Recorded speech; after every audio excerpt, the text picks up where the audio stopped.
Le parcours de la quête amoureuse est un labyrinthe émotionnel familier à beaucoup, où l'espoir et la déception nous emportent comme des vagues sur le rivage de nos vies. Les moments de chagrin d'amour semblent souvent effacer l'amour que nous poursuivons, nous laissant nous interroger sur la nature éphémère de nos recherches.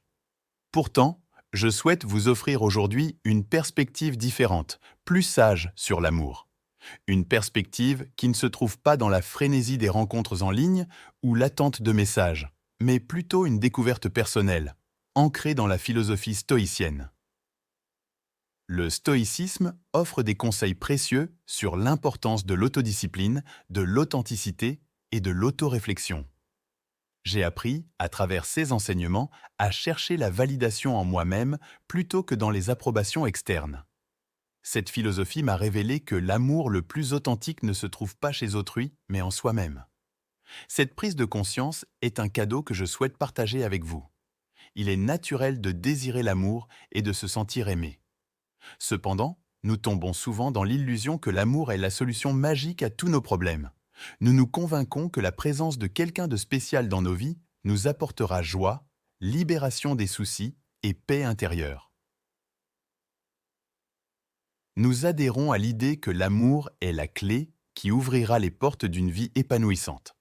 Cependant, les défis et les luttes persistent même dans les relations amoureuses. Les stoïciens nous enseignent que ce ne sont pas les réalités qui nous perturbent, mais nos opinions et attentes à leur égard.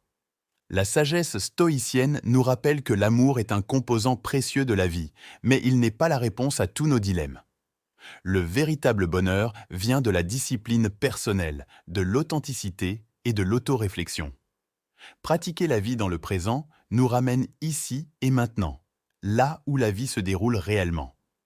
Cela nous permet de savourer pleinement chaque instant, de vivre des expériences enrichies, où la nourriture a meilleur goût, le rire est plus authentique et les moments deviennent inestimables.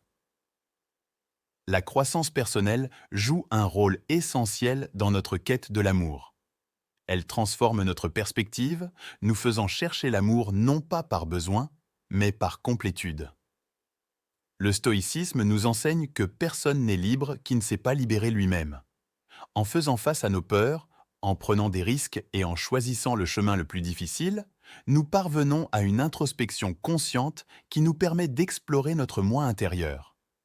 Cette autoréflexion n'est pas seulement un travail, mais un chemin vers la paix intérieure et des relations authentiques. L'indépendance émotionnelle et la pleine conscience sont également cruciales dans la quête de l'amour. 6 pratiques nous permettent de maintenir notre autonomie émotionnelle et d'être pleinement présents dans nos relations. Elles offrent la maîtrise de soi, la sérénité et la clarté mentale nécessaires pour faire face aux défis émotionnels et prendre des décisions conscientes.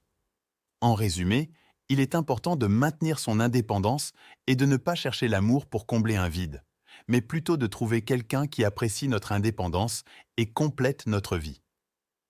Une communication efficace, basée sur l'authenticité et l'honnêteté ainsi que la patience, sont des piliers fondamentaux dans la quête de l'amour authentique. Les stoïciens nous apprennent à trouver la force en nous-mêmes et à chercher l'amour en nous, plutôt que dans l'acceptation externe. En embrassant l'authenticité et en pratiquant la connaissance de soi, nous devenons plus confiants et authentiques dans nos actions et nos relations. Cette vidéo vise à inspirer un amour plus sage et significatif. Si vous êtes inspiré à poursuivre cette quête, je vous invite à vous abonner et à nous rejoindre. Merci pour votre attention.